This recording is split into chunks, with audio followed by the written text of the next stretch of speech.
is astounding when you think about it. Really a lot of stuff, a lot of new things, a lot of, just in the last year, we've had new words that weren't there for most of us, maybe in some lab or maybe in some certain circles that was talked about all the time. But indeed, new ideas create new words, and they also create new ways to think about and talk about things. If all you're doing is talking, then it's already formidable. But if you have a regular job and you got kids and you got things that between your neighbors and your family and all that, that you're also trying to juggle, you don't really have a lot of headspace for the micro adjustments that you need in communication and the new understandings. And people will say, hey, you don't know this word, or, you don't have this, you don't know this idea. You got limited time and you have limited headspace. No matter how smart we are, there's always going to be a limit to our processing power and a limit to how much we can feel and think and just function. And when we're struggling with that, we can sometimes we can sometimes feel like we're a failure because we don't get it all. And I would submit that we're not failures, that we're struggling, and that it's hard. And understanding that about ourselves makes it possible, I hope, to understand it about others. That even when they seem dead set on that they got it completely right, in the back of my mind, I recognize they probably don't, but they are under the illusion that they do, And I come to that by asking people, well, what are you really trying to say? Or in some way asking them that, to re-explain it. And then once their adrenaline calms down and they realize I'm on the same side of the table, at least trying to understand them, it's amazing how many times people realize, well, I really don't know if I can explain that feeling, once they're not defensive. As long as any of us are defending our position, then what we're concerned about is defending our position rather than trying to understand what the other person is saying. So that's part of what I want to get to today. And I'm looking for practical ways too that we can start to put this together. What's a way that we can do it? And I'm going to be crowdsourcing that, which means I'm going to be asking all of you to participate in this discussion as you feel comfortable. But I think we can get out of this as much as we put into it. Okay. So let's talk a little bit about the meanings of words. Okay. So I have an answer, but where the meanings of words come from, but I want to put it out to our group here.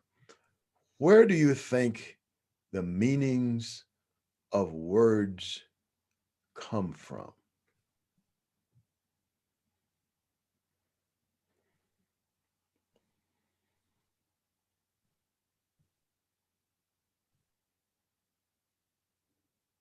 Anybody?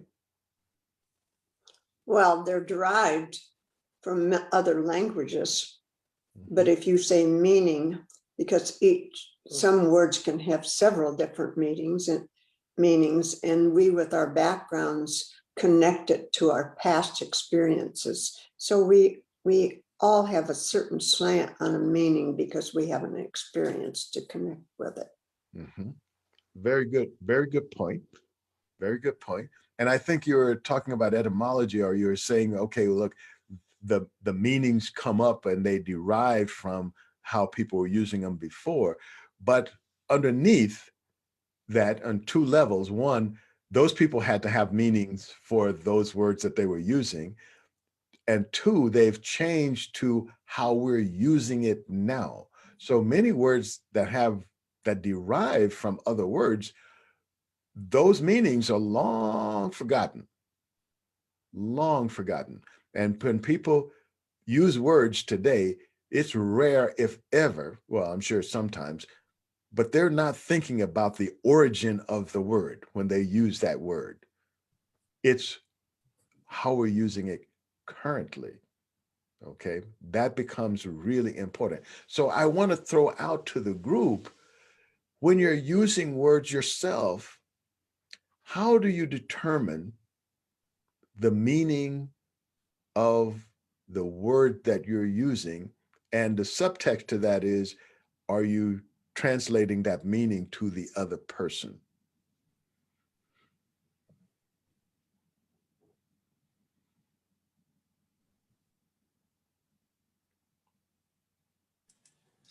I suppose, oh, is Chuck about to speak?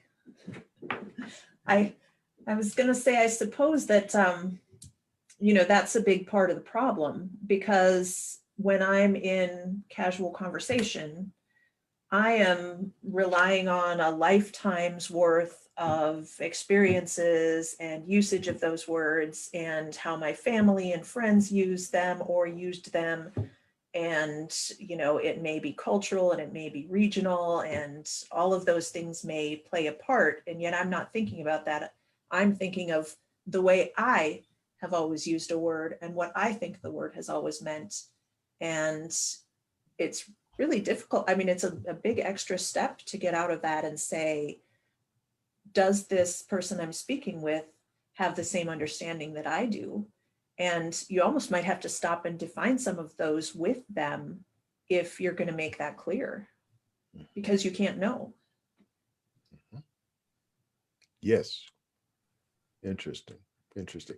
I will add to that we have the meaning of the word. We have the understanding of the meaning between us. But then you probably will notice right away that the sentence that you say is not a sum total of the words that you use, right? They're not a sum total. And that is to say that we use words actually in phrases as opposed to individually putting them together. And then the phrases create sentences, and then the sentences create some kind of message that we're saying. Okay.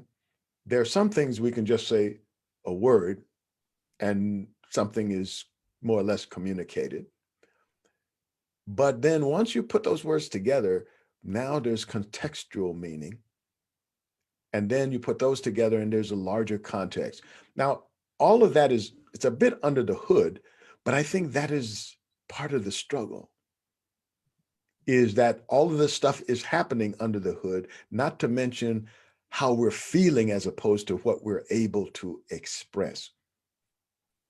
And so that I'm interested, though, in more ideas about meanings. How do you put meanings on words? Where does the meanings come from for you?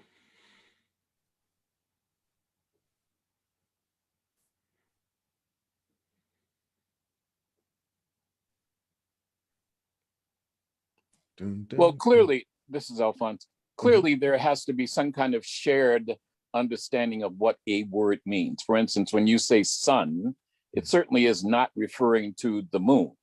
So there's got to be some shared way of saying these words mean such and such.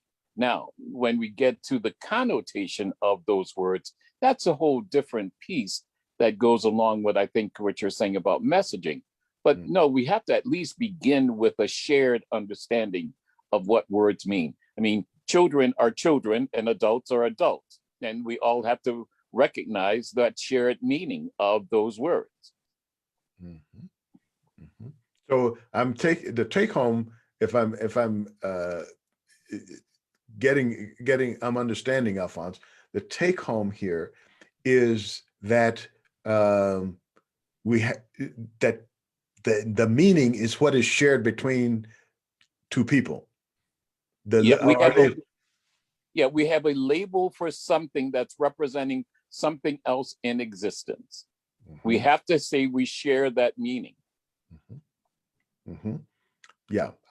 And that's one of the things, I'm glad you brought that up. It seems that's one of the things that can cause a breakdown in communication is when we don't share a definition of terms. You know, a classic example is pick any very controversial subject and go to the top 3 words that are pivotal about that subject, and then ask individuals to define the word. And often I find that that's where you find the crux of the disagreement. For example, if we take the issue of abortion, well, the crux of it is life. One person saying, I'm not destroying a life. We're both against murder, but one saying, I'm not in favor of destroying any life. And you say, well, one person says, well, this is life. And the other person, no, that's not life. Yeah, that thing's not live. And the other person said, of course, that's a live person. And you say, well, what is life? And then you say, well, where, it's like, then, where did the spirit come in? Or, then you get into those esoteric discussions, which most of the people who are ready to kill over it have not had those esoteric discussions. They're just on a whole other level, and they have skipped that part because they have not agreed on terms. So I think that gets, in a way, correct me if I'm wrong, Alphonse, but I think that gets directly to what you're saying in terms of you have to have a shared meaning of a word in order for that word, in order for the communication to mean something.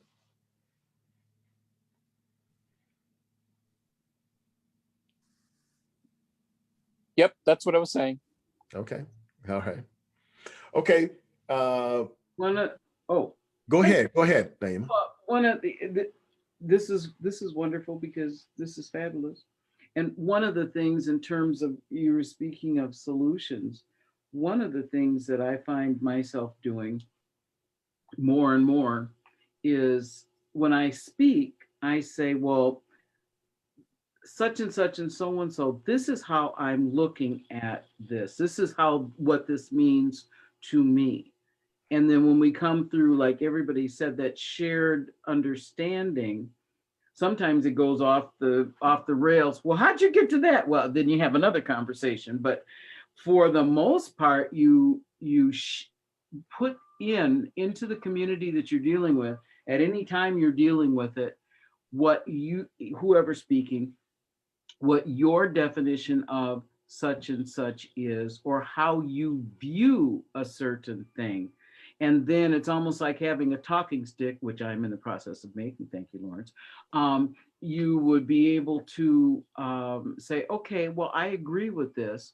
Well, from my this and that and the other, this is how I look at it. Give you one example, and then I'll be quiet. When you have people that grew up in a family that was used to having loud conversation, loud, huge gestures, so on and so forth, and you have a conversation with them and you think that they're yelling, well, then that's not really what's going on in that family. That's just the way they roll. And when this happened to me, you bring somebody in and everybody's saying, oh, whoa, wait, now hold on. And everybody's talking at the same time. And you watch that person and they're totally freaked out. Then you have a chance to have that conversation. Well, no. This is how we do it. What do you do in your family? And if you don't get that stuff straightened out in terms of family matter, you shouldn't get married. Okay, I'm finished. Yeah, that can work so many times that way. At least I've had that experience so many times. Uh-huh. You go to different places and people have different communicating styles. Yep. But I think, more to the point here is how many times people they operate on what they mean, and they have the idea that the other person is hearing what they are saying. And I think that in terms of trying to communicate and improve our communication, it's useful to remember that most of the time people are not hearing what you're saying. Now, how and to what degree and in what form they are hearing it, boy, that's all over the map, But it's pretty if I had to bet, I would bet that most people are not hearing what I'm saying, even at this very moment, you know, and I operate on that assumption when I'm talking to people, is that, you know, they're probably not hearing what I'm saying. So I try to say it sometimes 2 or 3 different ways with the hope that I'll catch a little bit here and a little bit there. But I think it's also important when I'm listening to other people to realize that I'm probably not hearing what they're saying. And that to me is probably more important, because I know what I'm thinking, kind of, you know, I know what I'm thinking, but I'm not so sure about what the other people are thinking. And I always have this sneaky suspicion that I'm still not getting it, you know, I mean, maybe enough to be functional, you know, but to give you an example, try to have somebody explain to you something like directions, right? Just simple directions. Well, they're never really simple, but have somebody uh, give directions and see how they struggle with it, you know, or try, just for drill, try about 10 people. It's a good exercise in communication. Before we get into the controversial subjects, just something as mundane as giving people directions to find something, right? And see how hard first it is to come up with it. Because imagine what you have to do in your head. You have to have this global mapping in your head with relative structures or key points that you can say, okay, you get to this point and you do a certain thing. You get to the next point, you do a certain thing. Try that and see how hard it is to do. If you want evidence outside of yourself, uh, pick up a thing that you have to put together and pull out the instructions. And you see how many people don't even bother with the instruction because time has taught them that you're probably not going to get much out of this. You know, it's just going to confuse you. So like play with the parts and see if they fit together, you know, or a map, you know, at least with a map, you have a picture of it. And now you can have a conversation. If you both have a map, you can have a conversation about those directions that you can't have just, you know, without the map, because you have a baseline that has points that you can agree on, that you can guide yourself through getting from point A to point B. In an abstract conversation, we don't have that. And we usually don't make a point to create it, because creating it usually means let's go have an experience together. And now if we have an experience together around this thing, then we can have something to talk about, because now our language is closer to meaning the same thing. Does that make any sense to anybody? Or yeah? Yes, definitely. And I want to hear what Charles has to say, but I wanted to point here, I did my homework and you started your explanation today, Lawrence, that we're having some tools that we could use. And what I did, I very quickly, about an hour before this, I wrote down questions. Mm. Mm. And first of all, yeah, you have to think about what you're saying, but it's not giving your opinions. Mm. Mm. And my first one was, what really is a fact? Mm. How do you see a fact? Mm. So there's your beginning right there. Mm. These are possible questions. Mm. And then follow-up questions. What can actually be proved? What's the difference between true or false? Mm. Can you have a false fact? Mm-hmm. Can you prove it false? You know, Mm. and then after they give an opinion, then you can get more and you get to know something like, what is that like for you? Mm. How does it make you feel? Mm. Where did you find this information? Maybe I can, look at it. Mm. Where can I read it? Mm. In other words, what's their source? And how would this, as a citizen of democracy, really help others? Mm. Get in depth using them with questions before you explain yourself if it's quite different. So, because we need to respect them in a very respectful way.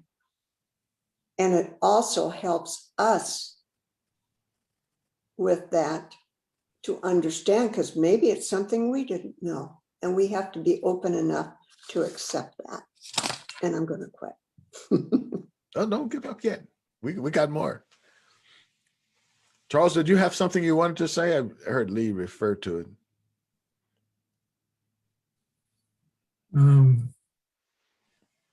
At this point, I guess. A couple of observations. I think that as our problems become more concrete and real, our language becomes more abstract. That concerns me. I always told my students, writing is all about making the abstract concrete. You know. So now we have a lot of abstraction, and people who hold to certain abstractions as absolutes. So what are you going to do with that? So I think I've heard a number of good comments here. You have to try to be conciliatory. You have to be a careful listener, attentive to what the other person is saying. If the other person is inclined to explain. But then if the other person is inclined to veer off into alternative reality, what are you going to do with that? You know, I'm as puzzled about that as I've ever been. So I suppose my short response is, in regard to this topic, I have more questions than I have answers. Well, to your point, Charles, I actually practice working on these by my Facebook discussions. And some people say, oh, Facebook's a waste of time. I don't find it that way at all. And there's apparently people who spend billions of dollars to find out what people are thinking. They don't think it's a waste of time either. But it's like a lot of other things. There's useful things out there, and if you can pick them up, you know, you can find value. And I find value on Facebook in engaging with people because I can try out ideas in how to communicate. And one of the things I've been trying lately, not saying that this is, you know, the cat's meow or anything, but this is one of the things I've been trying, is asking people, okay, what do you mean by so-and-so? Or do you have evidence for that? Now, people will say, well, I don't need evidence. And they say, well, yeah, if you want to just believe that in your head and you live inside your own head, no, you don't. But if you want other people to share your idea, which is apparently why you're on Facebook, because if you don't care, why would you write? If you want other people to share your ideas, then they have to have a context in which to see your idea. And if you just say, well, I had a lot of chili last night and had a bad dream, and this is what was in the dream, well, that's not a thing for me. But it may be very real for you. So I try to express the need for mutually verifiable data. I don't just say proof or facts anymore, because facts that used to be what it meant, but in the vernacular or how people use it right now, it doesn't mean anything, because people have determined that facts is whatever I say. You say, well, if that's our mutual understanding of what facts are, then the meaning of the word facts changes. However, I will then take the liberty of saying, I want to see mutually verifiable evidence, which means that if you say something, you need to point me to the source of where you got it so that I can see that it's a thing somewhere. Then I understand two things. One, that there is a source, and that two, I can judge whether the source is reliable, because all sources aren't reliable, you know, and you won't, the other person won't accept all the sources as reliable either. Having that kind of discussion, I find, have actually turned around some people. And I mean, it didn't change their position to what I'm thinking necessarily, though that happens too, but that's not even the real objective. The real objective is to have people think about what they think, not about what I think. What do you think? And you tell me, I want you to tell me clearly what you think, because if you can do that, I'm going to learn something. But if you're just doing emotional vomiting, I'm never going to get anything out of that. You know, so I think one of the things I've found is when I do engage people in that way, there's a certain kind of connection that they find, and the other people in the discussion also find a connection. Like, okay, wait a minute, I think I'm feeling what he's feeling now. It's like, because I didn't get, you know, I didn't get what you were saying before. Now, maybe I want to like modify my position.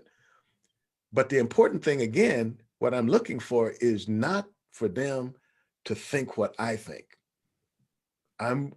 For my value, I get the value out of understanding more clearly what it is that you're thinking.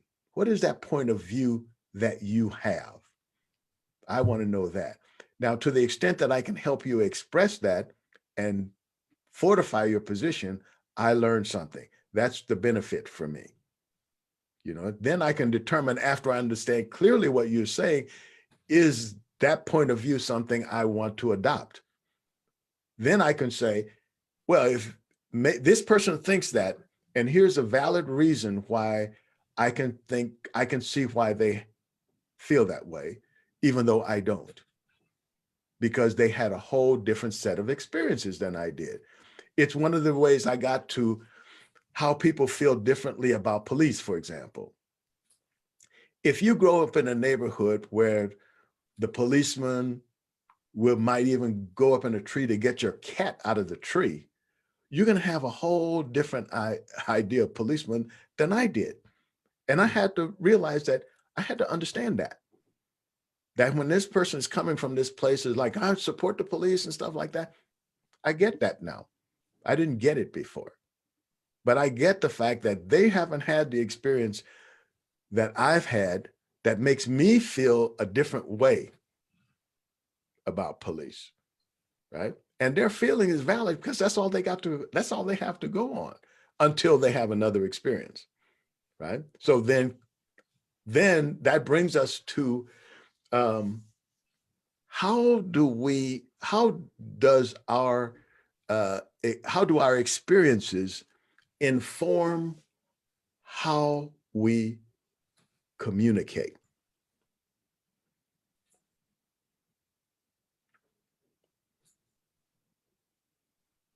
Or do I need to ask that question in another way? Does it? All about what you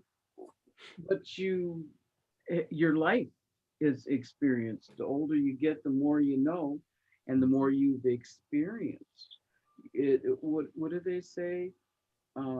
If you haven't experienced the touch of a cat's fur, then when you say soft like a cat or soft like whatever, or chinchilla, you wouldn't know. Sorry about that. You wouldn't know what that means. Mm, mm, So it's your life experience, just like you're saying, what people have experienced with police officers or whatever. Women sometimes say, "Oh, men are horrible," and you know what their experience, what people's experiences are, and that goes along sometimes. It's making me wonder about cause and effect, because that's what my thing is this year, cause and effect. Yeah, well, if you got beat up by one, that doesn't mean you're supposed to just not like any of them. So yeah, but yeah, it's your lived experience. Mhm, mhm. Your lived experience. Okay, so words, the way that you express something will have a lot to do with what your lived experience is. Anyone else have an idea of like how your communication style, the words that you choose, the meanings that you put on the word, how are all those things informed by your life experience? I think experiences also misinform us. Good. Yeah. And I think that's a lot of the problem in South Dakota. You know, majority society people think they understand tribal people, and I think they don't. I think they leap to conclusions based on secondhand information and superficial observation. And then that becomes their truth about tribal people. And that concerns me a great deal these days, that vocabulary which comes out of insufficient experience. Mm.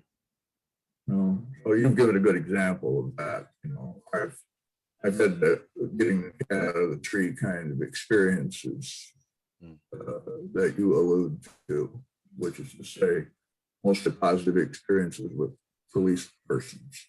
Mm. But I'm incredibly naive if that becomes my truth as far as policemen are concerned. If I can't expand my worldview and indeed my experience to know that it's a lot more complicated than that. I guess it's human to resist complication, huh? You just want to come quickly to a conclusion that you're comfortable with and then live it out, right? Which is why we talk about adult education and lifelong learning to whoever will listen. You know, it's all about becoming new, isn't it?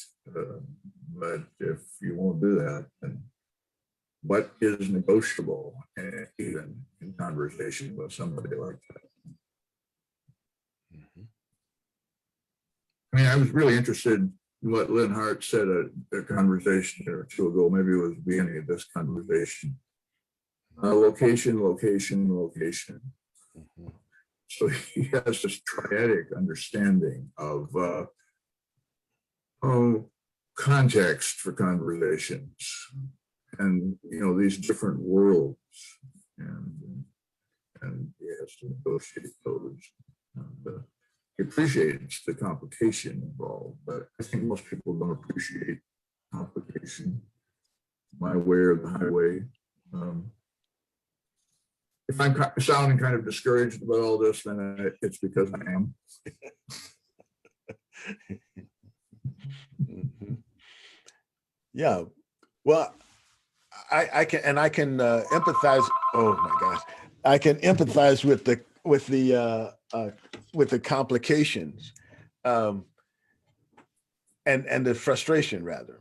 You know, and my search right now, and this is a kind of an ongoing quest, is how to make um, more things accessible to people. How I think we have to think a different way of communication because we have so much more data now that has to be more, as you put it, concrete that we didn't have before because we had limited contact with other people and other ideas. As those expand, the opportunity to get it right is overcome by the opportunities to get it wrong because we simply don't have enough life experiences, data sets, and all of those things. So that brings me to the question um, of how could we better do that? How could we better bring experiences to people that will allow them to have the verbal skills to express what they feel, but also just a way to put it together in their own heads? Because the ironic thing about the words is that it's also useful for us to keep track of what we're thinking. You know, I get back to that. It's important what I'm, you know, it's important to me for other people to understand what they feel. Otherwise, they can't communicate it to me. They don't have a chance to do that. So the first thing I need to do for good communication is to see if I understand what they're saying. And then if to the degree that it's not clear, to maybe help them clear it up in their own mind. Put stress on their ideas, not with the idea of defeating their idea as much as, do you understand what you're saying? Or how does what you're saying fit in this context? How does that feel when you introduce this? Because if we don't put stress on an idea, it gets reduced to something called common sense, which is usually senseless. You know, we don't use critical thinking because we're not putting the stress on it. To me, those ideas don't have any value. I can't use that. That's fine if they just exist in somebody else's head. But if I have to deal with that, I can't, it may be valid, but I can't do anything with it. Okay, so it gets to the question of, how do you think that we can position other people to have experiences that will allow us to have communication? I hope that's not too big of a question. But if we say that people need to have experiences in order to, you know, to see something different, now they have to express it.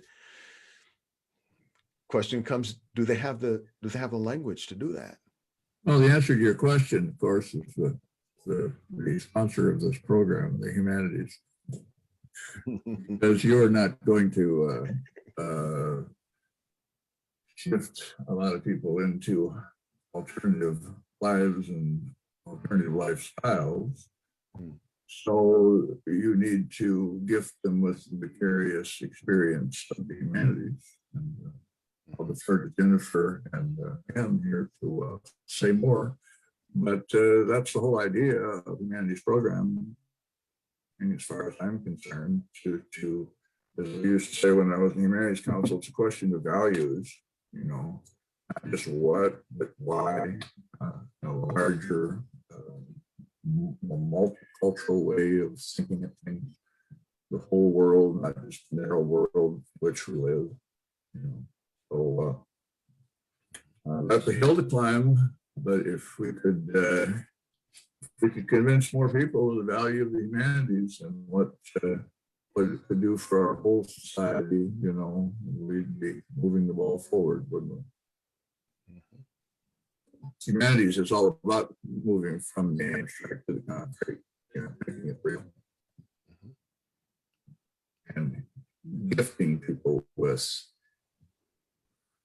the wonders of the world, you know, various experience.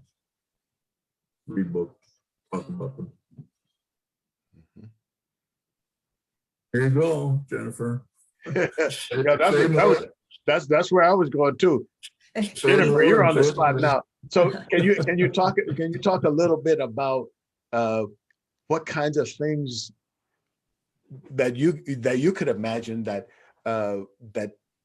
could bring more experiences, or even point people toward having more experiences that will give them new vocabulary, new things to talk about, new ways of seeing things? Yeah. Well, everything that's in the humanities catalog, which is the most underused document in South Dakota, through no fault of the splendid humanities staff we have. You know? Cover to cover, South Dakotans, let's do that. Let's wear that catalog out, exploring its people and its resources. I'm only being a little bit facetious here, Lawrence, but that's my short answer. Okay. Jennifer, you have anything to add to that? Well, yeah, you tee it up very nicely. So yeah, I mean, I think that is the goal of what we do. If you look at the subtitle of this programming, it's brainstorming the human connection. We often talk about humanities. We say we're exploring the human condition. People often wonder what the humanities are, but it is all of those disciplines that help us gain a greater understanding of what the human experience is in all of its facets. And, you know, I think the thing that frustrates me, the thing that is challenging, I guess, maybe challenges is a better word than frustrates, is that we do have really wonderful programs. I think reading books, Lee, before we started streaming, was talking about books that she had been reading that were giving her some insight. Yes, Becoming Human is one of those books. And you know, that's really valuable to read, whether it's nonfiction or fiction. All of it helps to put you in the shoes of another person, to learn about other experiences, to have a broader understanding of where people might be coming from and what they might be thinking, and why their definitions of words and their concepts and understandings of police officers or whoever it might be, like you say, why they're different. So all of those are wonderful. Reading a book and discussing it, going to a program, you know, put on by maybe a Native American elder who is expressing some things about their particular view, a certain tribe's particular view of land, for instance, or spirituality or whatever it is. Those are all really valuable. And I think the hard thing is, you know, the audience for those mostly are people who are already open to trying to learn more about other experiences and trying to broaden their knowledge. And by offering a variety of programs, we might be able to pull in some extra people, but still, I always struggle with, how do you reach the people who perhaps don't know that that's something that could benefit them, or that, you know, they might find really engaging and useful. And I think that's true of almost any endeavor, not just the humanities, but I think it's really important here because all of us who are listening probably really want to improve the conversations we're having. If someone doesn't want to, then it falls on us to make that conversation better. But I don't know how you put the desire for that into another person's mind, heart, you know, all of that. You don't have a big enough megaphone. Y'all are just sweet and wonderful, and you do such a great job. At the same time, I didn't know. I had, and I think you know me well enough to know I'm one of the nosiest people you'll find. I want to know about everything. I had no idea. I had no clue. And like Charles said, it is the biggest, well, there are many things in the humanities that can be offered, and there are a lot of things that are missing that could be offered. You know, one of the things about the books, everybody doesn't read. That has been since 1995, when it was CDs that were going to help people get through things. But the paradigm shift is not there. The way in which to bring people is that we old. we I would just have a conversation, open it up, pay the bill for some Subway and some lunch, and invite people to come at a time and be open for a long period of time, so you can have stragglers, respect the people that are getting off of work, feed them, and have a conversation about what they would like to see and what they would like to know. because just the number of people that come here on this conversation, there are people from all over the world when you look at it, and being able to entice people to come and get some more information, and have Lee be able to, open up a little bit, maybe a little bit, and have a conversation here and there. You got a great, what do you call it? Resource shed tool. You've got a great well. You've got a great well to build from, and let's do it this summer. And I say let's because I'm willing to help. Oh, I am. In fact, I have talked about you, and people say, how do you get in? And I said, I don't remember. I said, I think I was just going there and it said humanities. Well, that's what I taught 8th grade language arts social studies, but it was called humanities until the community said it was a bad word and we had to change this. So we got together as a group of, in our team, there were like 4 or 5 in a team. And one guy just said, let's just change the name. And we did. So we taught art, poetry, music, government, English, writing, speaking, etc. We called it humanity. And I saw that. My kid said, Mom, I can see why you joined it. And I thought, oh, okay. I'll go advertising. I'll talk to Van Fishback. He called me, by the way. I didn't even know him. I will spread it. I'll wear a wooden thing around my shoulders and walk up and down the neighborhood. You laugh. I will. Yep. They know me. I want to do caroling. They thought it was stupid. I did it. You got to reach out to people.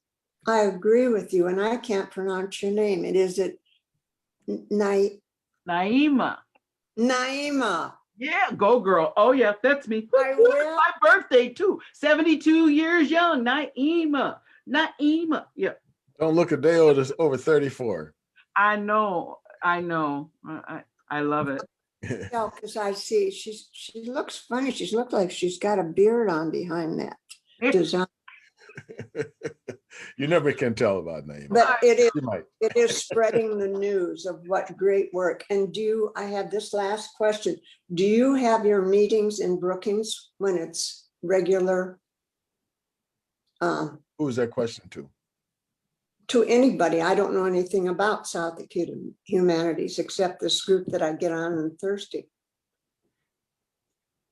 So depending on, we have programs all around the state that are through our Quick Grants Speakers Bureau. They might be hosted by libraries, historical societies. So you'll see, for instance, the Brookings Public Library having programs that we host or that we sponsor, or the Arts Council, or different entities at SDSU, or anything like that. We also have meetings of our board of directors 3 times a year that we try to do around the state so that we serve everyone.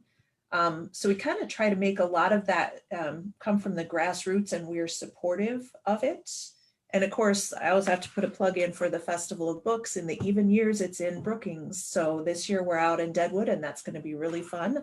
But we're even closer to you in 2022. So we try to serve everyone, but we do occasionally do some open houses here at the office in Brookings. And I like that Naima focused on food, because what else brings people together like food, right? So maybe we need more dinners and snacks and receptions. Well, I think all of those are really, really great ideas, especially to get started, because, any new effort, the first thing you have to do is get over inertia.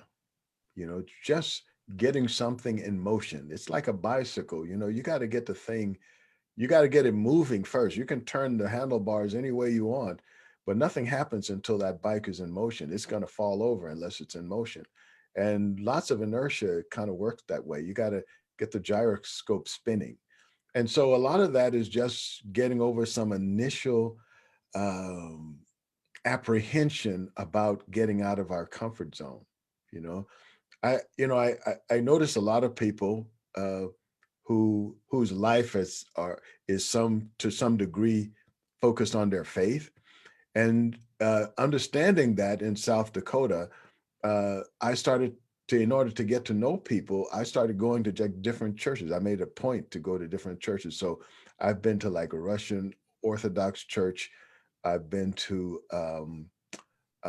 Jewish synagogues. You know, I've been to native religious ceremonies, including funerals and stuff like that.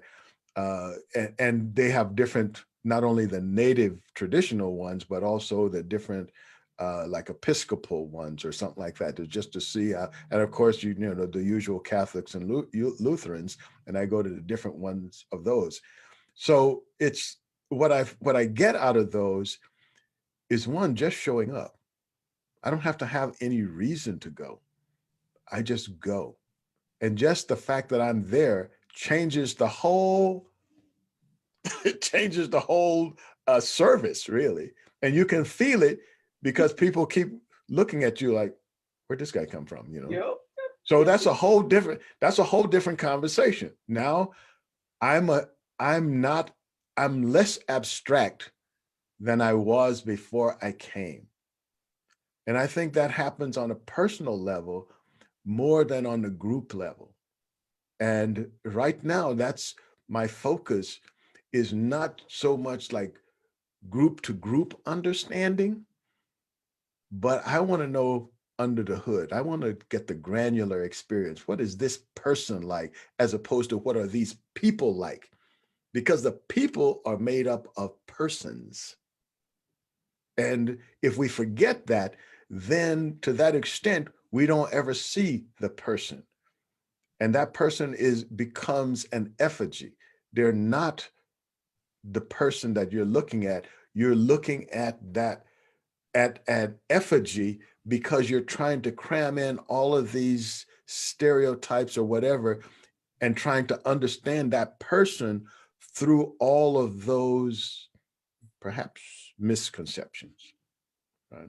So that's, to me, gets to the basis of how to have a more productive understanding and a more productive conversation, is to be focused on the person that you're talking to and trying to interact with them, and more important, listening not just to what they say, but what they're trying to say, you know, and trying to put that into context. And as you understand them more, at least for me, as I understand others more, I understand myself better. And that is so valuable to me, is to be able, because I'm in context with that other person. You know, I always often come back to the analogy of sunlight. The light leaves the sun, and nothing happens until it strikes something, and then that something bounces off. It's filtered through whatever that thing is that you see. It's filtered by that thing, and then that light enters your eye, and then your eye makes a picture of that. The sunlight is what you see, but it gives you a representation of the thing that you think you're seeing. You're not seeing the thing. You're seeing a representation of the thing, because that's how it bounces off. For example, if you see a red shirt, the shirt is only reflecting the red wavelength of the sunlight. And so that's the representation of that shirt, but it's not the real color. And if you want to see that, change the light in the room and see how that color of that shirt changes, right? Even if you've taken photography, you know that you have to do something called white balancing. Okay, so that means you have to adjust for the light in that room, of what kind of light is being thrown. Fluorescents, they do something different than incandescents, which do something different than LEDs, you know? So all of those lights, still light, but they're changing. The shirt's not changing, but suddenly the shirt has a different color. I think that's the same kind of analogy into when we listen to people talk. It's contextual. It's understanding them has to do with, what are they really saying? Who are they? What are they absorbing? Which colors do they absorb and which ones do they reflect? And then it's processed all through our experiences. It's a wonder that we understand anything, when you see how hard it is. And I think that's my kind of last thing I want to leave with you today, is that we have trouble with these things because it's hard. It's hard being human. It's hard trying to understand. We have limited processing power. And as much as we put importance on this thing called intelligence, we never have enough of it. And we will never get enough of it, to understand. At least I can't see any way we can get enough of it, because there's so many things that are just trying to, to get right, to have even a basic understanding of what's going on. So, somebody trying to say something? Because I don't want to block you out. Well, yeah, I'm always trying to say something. I always got a question. With what you're saying there, in terms of the individual, it made me think of something, because it is South Dakota Humanities. Mhm. South Dakota Humanities Facebook page is obscured by everything else. And we're talking about preaching to the choir, us that come. How about everybody get a chance to go and interview somebody with a different point of view, and post those interviews on there? Not a little mini TikTok. Is that what it's called? I'm trying to be cool here. A mini something like that, where you would be able to see people, and if people don't want their face there, I don't know what you would do with that, but you would be able to hear and see some of the thoughts of other people. And or if you just want to put a big thing together, well, this is what uh uh uh cancel culture means. Hello, I did say that, didn't I? And being woke, because a lot of people don't know what that means. Well, and then you can have a bunch of people saying, well, what that means to them. That starts conversation. And when people don't really have any way to start a conversation, and you give them something like that, like you were talking about, provable, it holds water and whatnot, it's different, and it's new, it's nuanced. And in South Dakota, that's kind of cool, because like I said, we kind of old up in here. Yeah. Well, I'm hoping that at least something that you get out of this is to try to find the courage or take the risk to go out and meet somebody and just query them, and wait for them to answer, because a lot of times they don't know what they think. They haven't thought about it very deeply. And it's not because they're bad people or stupid people. It's just that in life, all the things you have to do in life, the brain wants to always take shortcuts because it's got so much stuff to do and it's trying to manage all of those things. So that's the only way it seems reasonable. That's the way it does things, is to make shortcuts. Heuristics, I think some people refer to that as. But you're always taking the shortcuts because you have to just stay alive and just sort of hang on by your fingernails. So people may need time, and they may need help, and they may need to feel that you really want to know what they are thinking. And then, but I would say, don't let up. In other words, don't give them an easy pass, but don't expect them to have an instant reasonable response, because they may not have thought about it very deeply. And that's why I find, by the way, I find value in Facebook is that it gives people, you write it down, and then they have a chance. They don't have to respond. They often do, but then I don't respond for a while to give them a chance to come back and edit their comment, and then wait. And then if they don't change, then I'll ask them something about the thing that they said, right? And, you know, I've gotten people to the point where they said, well, where's your evidence for this? And I say, Wikipedia. And they say, oh, well, I don't trust Wikipedia. And I said, okay, well, then what do you trust? You know, Wikipedia is people test that all the time. All kinds of people, if you have an objection to something, you too can write an objection to that. I can see all of these points of view. Tell me another source that you have that you feel is more valid than that, right? Then suddenly everything starts to change, or they will drop it. Or if they go off on a tangent, I can say, well, you know, I thought we were talking about this thing, but I'm not seeing the connection between that whataboutism and what we were talking about. And I have a hard time tracking five different conversations when it's supposed to be one. Could you help me out by sticking to this conversation? You know, I think as you approach people in that way and you just say, hey, look, I'm trying to understand what you're saying, but I'm not getting it, you know, and they either have to, they're often put in the position, I'll say that they will have to just give up that and go to something else. They'll drop it. But I have the sense that they haven't stopped thinking about it because I prodded them, and I'll just let it go at that. They don't have to come around, quote, to my position, you know, because I'm not doing a political campaign.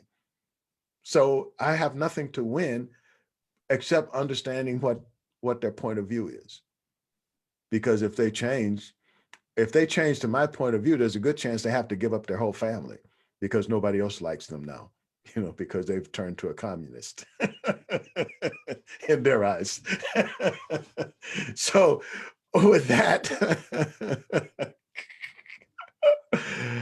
I will see you guys next week when we will be talking to another excellent guest, Melanie. She's going to be on, and we'll have some more lively conversations. Anything else you want to add, Miss Jennifer? I don't think so. I appreciate everyone being here today, as always, and I think it's going to be a great conversation next week. Yeah, and by the way, I think it's not too early to start to plug the book festival. Tell us when it's going to be. Absolutely. And that's another chance to see Melanie Benjamin, this time in person, and a whole bunch of other really great authors. We are planning on an in-person event this year, October 1st through the 3rd in Deadwood. So first weekend in October out in the hills. Yeah, So make put your it on your reservations calendar. early. Yeah. Make your reservations early. Yep. You're gonna need them. Bring your mask and Yep. social distance. Yeah, it might look a little different, but we're just really excited to be able to be in person, you know, barring any unforeseen developments. And I'm not going to mention that again. Yeah, exactly. All right. Well, we'll see you all next week. Same time, same station. Goodbye. Bye, everyone. My